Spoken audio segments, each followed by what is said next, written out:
മാഷിന്റെ ഖുർആൻ ശാസ്ത്ര വിമർശനങ്ങൾക്ക് എം അക്ബറിന്റെ മറുപടി. ഖുർആനിൽ ശാസ്ത്രമുണ്ടെന്ന വാദം പൊട്ടത്തരമാണ്.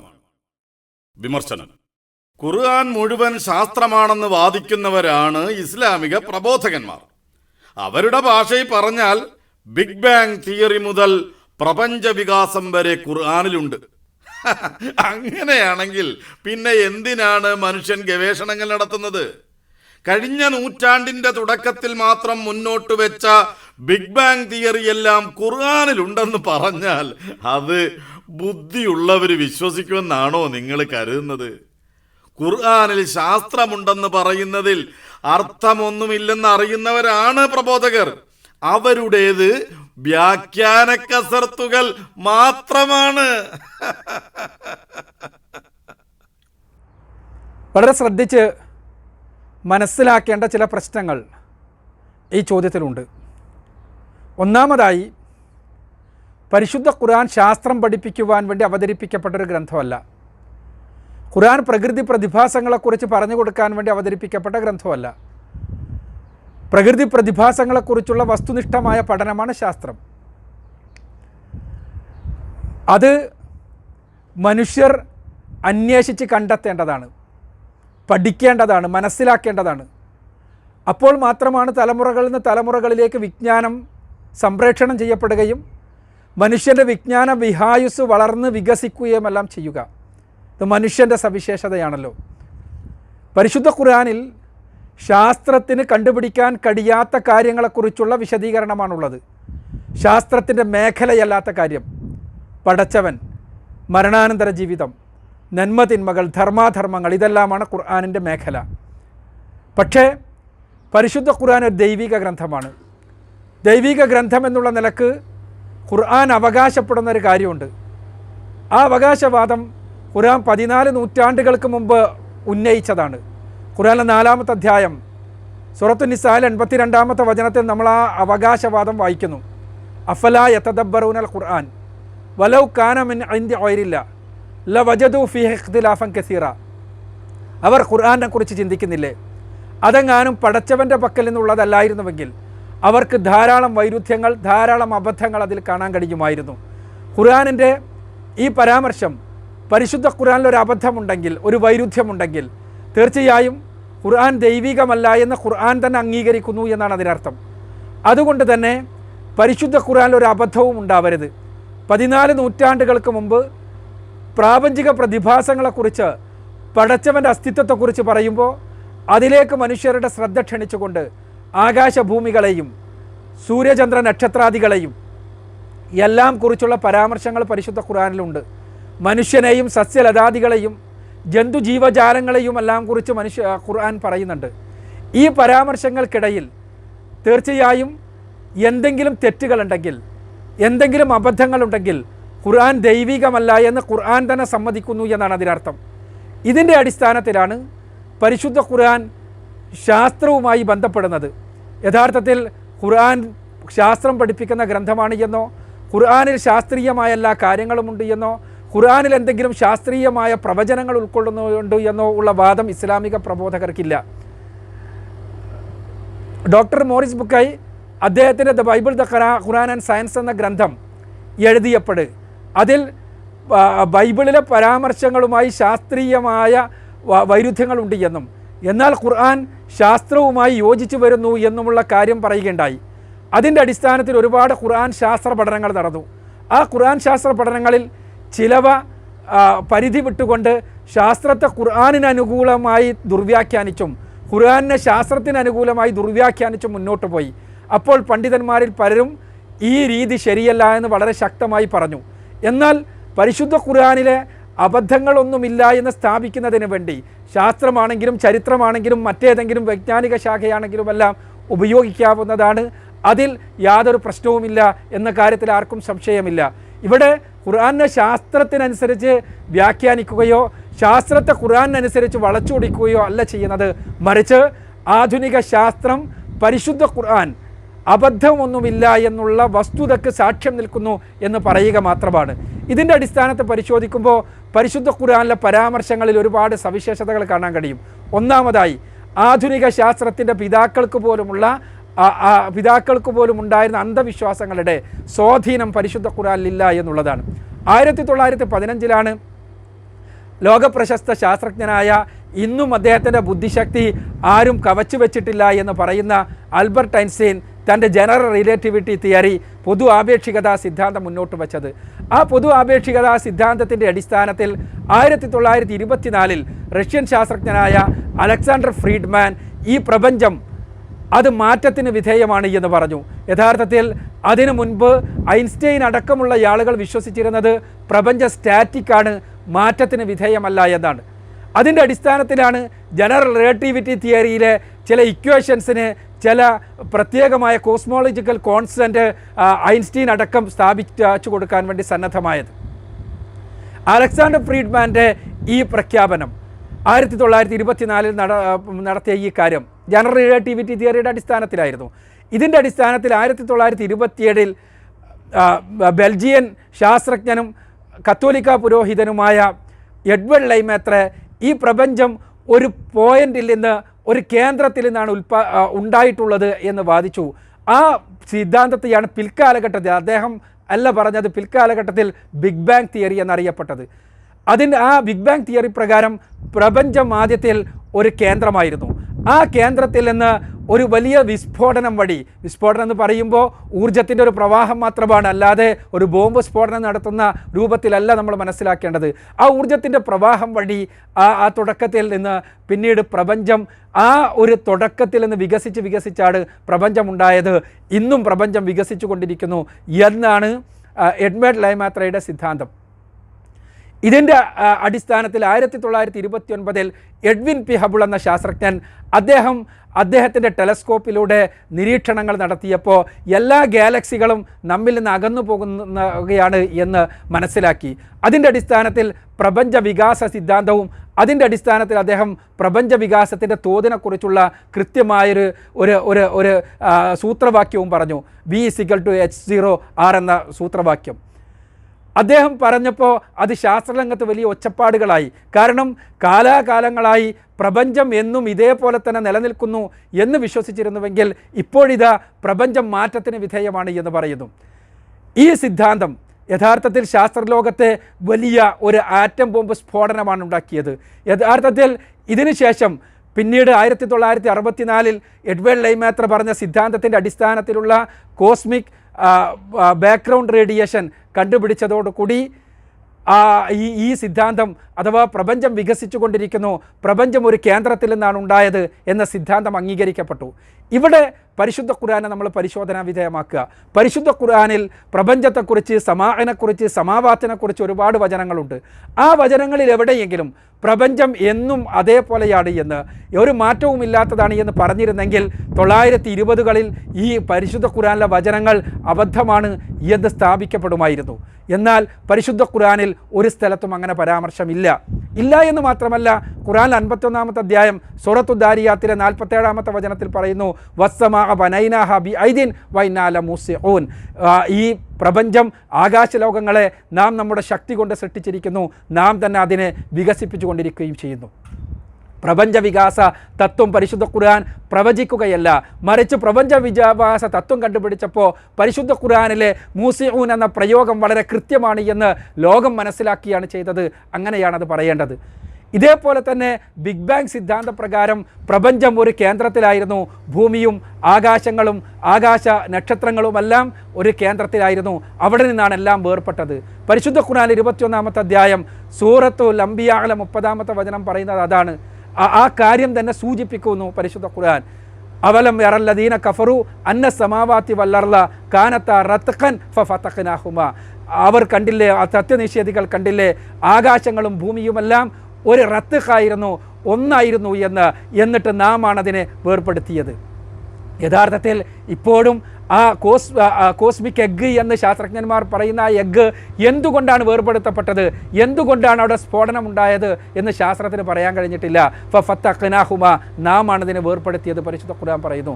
ആകാശ ഗോളങ്ങളെല്ലാം തന്നെ, ഭൂമിയടക്കമുള്ള എല്ലാം തന്നെ ഒന്നായിരുന്നു എന്ന് ഒരു റത്തഖായിരുന്നു എന്ന്, ഒരു കോസ്മിക് എഗ് ആയിരുന്നു എന്ന പുതിയ സിദ്ധാന്തം, ആ കോസ്മിക് എഗ് സിദ്ധാന്തം വന്നപ്പോൾ റത്തഖിനെ കുറിച്ച് നമുക്ക് കൂടുതൽ മനസ്സിലാക്കാൻ കഴിയുന്നു. ഖുർആനിലെ പദപ്രയോഗം കൃത്യമാണ് എന്ന് മനസ്സിലാക്കാൻ കഴിയുന്നു. ഖുർആൻ ബിഗ് ബാങ് തിയറിയെ പ്രവചിക്കുകയല്ല ചെയ്യുന്നത്. ബിഗ് ബാങ് തിയറി പിൽക്കാലഘട്ടത്തിൽ ഉണ്ടായതാണ്.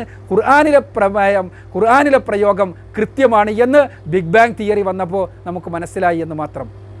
ഇതേപോലെയാണ് പരിശുദ്ധ ഖുർആനിലെ പ്രകൃതിയുമായി ബന്ധപ്പെട്ട എല്ലാ പരാമർശങ്ങളും. രണ്ടാമതായി അത്തരം പരാമർശങ്ങളുടെ സവിശേഷത ഖുർആൻ രൂപകങ്ങൾ ഉപയോഗിക്കുമ്പോൾ പോലും കൃത്യത പാലിക്കുന്നു എന്നതാണ്. രൂപകങ്ങൾ, അതെ, ചില കാര്യങ്ങൾ പരിശുദ്ധ ഖുർആൻ പറയുമ്പോൾ അതിൽ പോലും കൃത്യമാണ്. ഖുർആനിലെ 71-ാമത്തെ അധ്യായം സൂറത്തു നൂഹിലെ 16-ാമത്തെ വചനത്തിൽ പരിശുദ്ധ ഖുർആൻ പറയാണ്, വജഅലൽ ഖമറ ഫീഹിന്ന നൂറൻ വജഅല ശംസ സിറാജ. അവിടെ ആകാശലോകത്ത് പടച്ചവൻ ചന്ദ്രനെ ഒരു നൂറാക്കി വെച്ചു, സൂര്യനെ ഒരു സിറാജാക്കി വെച്ചു. നൂറെന്ന് പറഞ്ഞാൽ പ്രകാശമാണ്. സ്വതവേയുള്ള പ്രകാശത്തിനും പ്രതിഫലിപ്പിക്കപ്പെടുന്ന പ്രകാശത്തിനുമെല്ലാം നൂറെന്ന് പറയാം. അല്ലെങ്കിലും പ്രകാശം നമുക്ക് അനുഭവവേദ്യമാകുന്നത് പ്രതിഫലിപ്പിക്കപ്പെടുന്നത് കൊണ്ടാണല്ലോ. എന്നാൽ സിറാജ് എന്ന് പറഞ്ഞാൽ അറബി ഭാഷയിൽ വിളക്കാണ്, പ്രകാശത്തിൻ്റെ സ്രോതസ്സാണ്. പരിശുദ്ധ ഖുർആൻ അവിടെ ഒരു ഉപമാലങ്കാരം ഉപയോഗിക്കുകയാണ്, രൂപകം ഉപയോഗിക്കുകയാണ്. പക്ഷേ അവിടെ പോലും നിങ്ങൾ നോക്കുക, പരിശുദ്ധ ഖുർആൻ വിളക്കിനെ താരതമ്യം ചെയ്തിരിക്കുന്നത് എന്തിനോടാ? സൂര്യനോട്. സൂര്യനെ താരതമ്യം ചെയ്തിരിക്കുന്നത് വിളക്കിനോടാണ്. വിളക്കിനോട് സൂര്യനെ താരതമ്യം ചെയ്തിരിക്കുന്നു. വിളക്ക് പ്രകാശത്തിൻ്റെ സ്രോതസ്സാണ്. യഥാർത്ഥത്തിൽ സാധാരണഗതിയിലാണെങ്കിൽ രാത്രി കടന്നു വരുന്ന ചന്ദ്രനെയാണ് വിളക്കിനോട് താരതമ്യം ചെയ്യേണ്ടത്. പക്ഷേ പരിശുദ്ധ ഖുർആൻ പ്രകാശത്തിൻ്റെ സ്രോതസ്സായ സൂര്യനെ തന്നെ വിളക്കിനോട്, പ്രകാശത്തിൻ്റെ സ്രോതസ്സിനോട് താരതമ്യം ചെയ്തു. ചന്ദ്രനെക്കുറിച്ച് പറഞ്ഞപ്പോൾ ഒരു കേവല പ്രകാശമാണെന്ന് പറഞ്ഞു.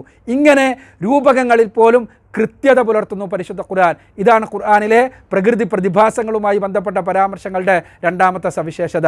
ഖുർആനിലെ പ്രകൃതി പ്രതിഭാസങ്ങളുമായി ബന്ധപ്പെട്ട പരാമർശങ്ങളുടെ മൂന്നാമത്തെ സവിശേഷത ഖുർആനിൽ പ്രയോഗിച്ചിരിക്കുന്ന പദങ്ങൾ വളരെ കൃത്യമാണ് എന്നുള്ളതാണ്. ഉദാഹരണത്തിന് പരിശുദ്ധ ഖുർആൻ 91-ാമത്തെ അധ്യായം സൂറത്തുൽ അലഖിലെ 1-2 വചനങ്ങൾ, ഇഖ്റ ബിസ്മി റബ്ബിക്കല്ലദീ ഖലഖ് ഖലഖൽ ഇൻസാന മിൻ അലഖ്. മനുഷ്യനെ അലക്കിൽ നിന്ന് സൃഷ്ടിച്ചവനാണ്.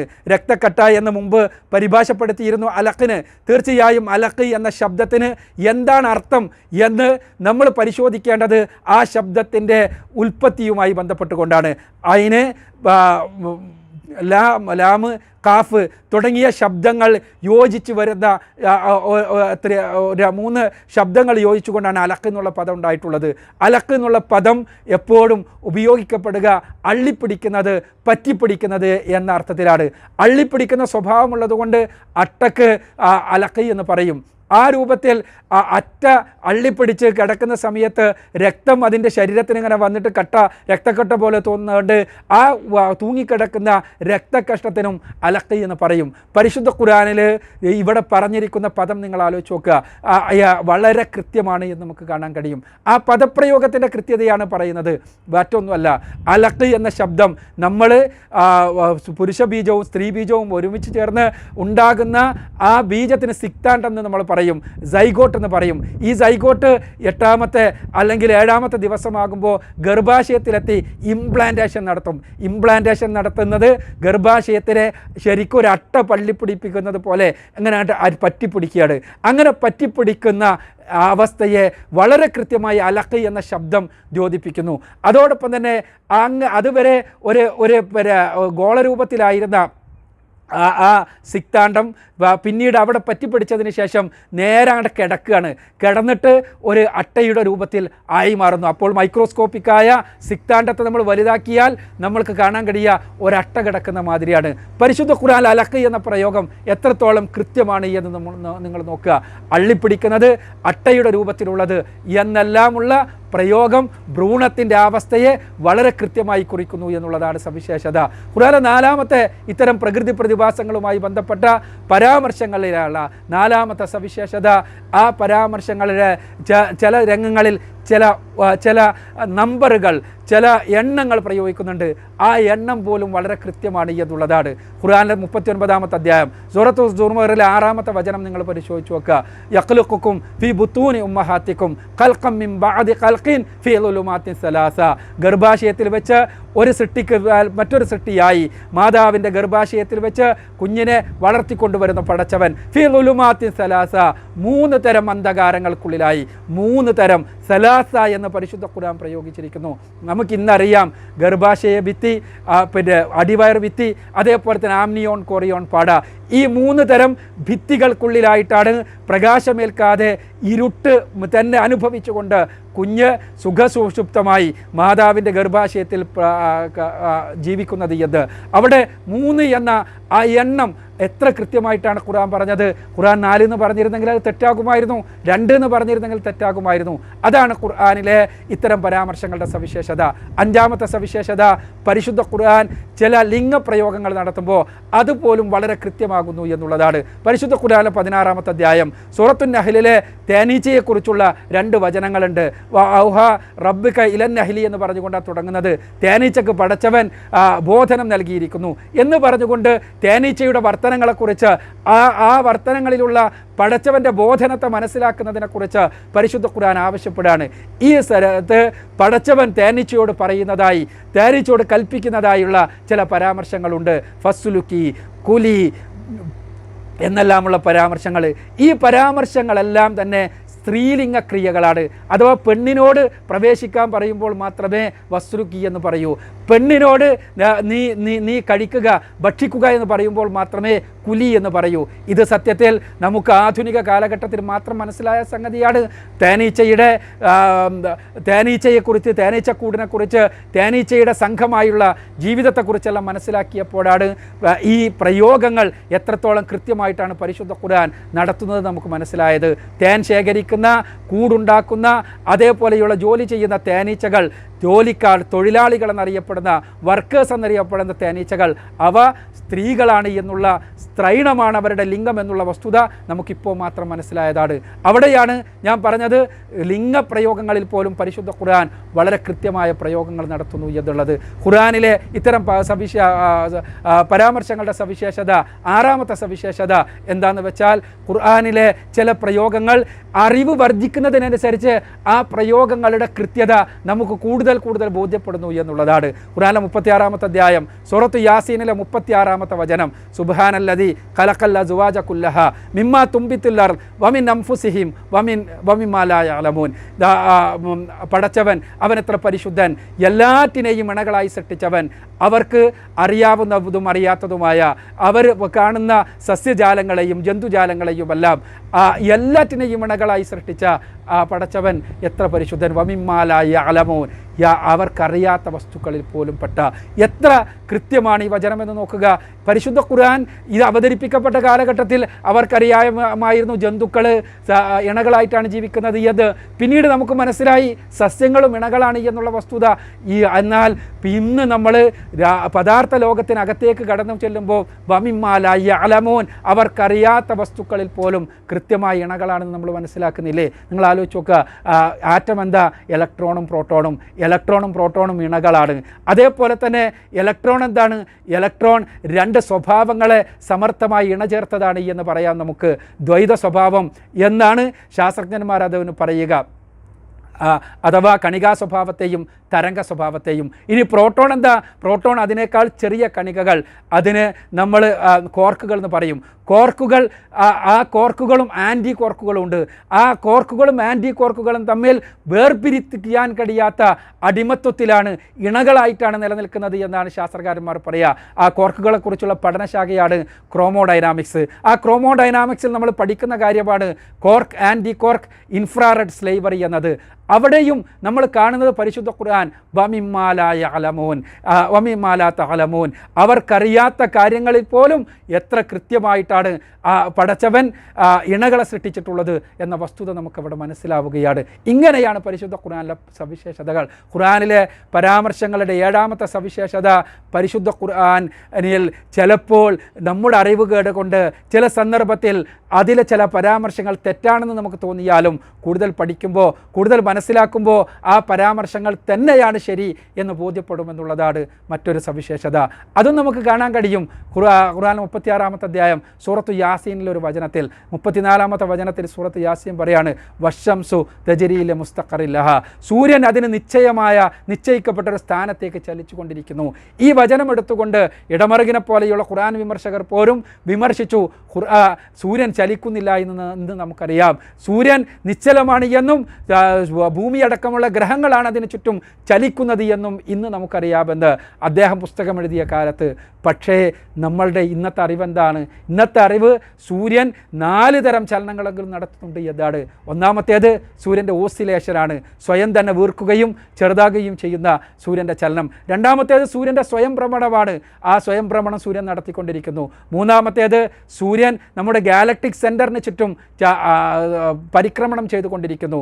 ഈ പരിക്രമണം ഒരു തവണ പൂർത്തിയാക്കാനാണ് ഒരു കോസ്മിക് ഇയർ എന്ന് പറയാം, 50 കോടി വർഷമെടുക്കുമെന്നാണ് കണക്ക്. ഇങ്ങനെ സൂര്യൻ്റെ 3ാമത്തെ ചലനം. 4ാമത്തെ ചലനം പ്രപഞ്ചത്തിൻ്റെ വികാസത്തിനോട് അനുബന്ധിച്ച് സൂര്യൻ ചലിച്ചുകൊണ്ടിരിക്കുന്നു. ഇങ്ങനെ 5 തരം ചലനങ്ങളെങ്കിലും സൂര്യൻ നടത്തുന്നുണ്ട് എന്നാണ്. അപ്പോൾ ഈ പരിശുദ്ധ ഖുർആൻ പറഞ്ഞ വചനങ്ങൾ തന്നെയാണ് ശരിയെന്ന് പിൽക്കാലഘട്ടത്തിൽ നമ്മൾക്ക് ബോധ്യപ്പെടുന്നു. അതാണ് പറഞ്ഞത് പരിശുദ്ധ ഖുർആനിൽ അബദ്ധമില്ല എന്ന്. ശാസ്ത്രം പഠിപ്പിക്കാനുള്ളതല്ല ഖുർആൻ. ഒരിക്കൽ കൂടി പറയട്ടെ, ശാസ്ത്രത്തിനനുസരിച്ച് ഖുർആനെ വ്യാഖ്യാനിക്കേണ്ടതില്ല, ഖുർആനനുസരിച്ച് ശാസ്ത്രത്തെയും വ്യാഖ്യാനിക്കേണ്ടതില്ല. പക്ഷെ ഒന്നറിയുക, ഏത് ശാസ്ത്രം കൊണ്ടുവന്നാലും, ഏത് ശാസ്ത്രത്തിൻ്റെ വലിയ കണ്ടുപിടുത്തം വന്നാലും അഫലാ യതദബ്ബറൂനൽ ഖുർആന വലൗ കാന മിൻ ഇൻദി ഗൈരില്ലാ ലവജദൂ ഫീഹി ഇഖ്തിലാഫൻ കസീറ. ഖുർആനിലൊരു അബദ്ധമുണ്ട് എന്ന്, ഖുർആനിലൊരു വൈരുദ്ധ്യമുണ്ട് എന്ന് തെളിയിക്കാൻ ഒരാൾക്കും സാധ്യമല്ല. അതുമാത്രമാണ് ഇസ്ലാമിക പ്രബോധകരുടെ ഈ വിഷയത്തിലുള്ള വാദം. അതാണ് നമ്മൾ മനസ്സിലാക്കേണ്ടത്.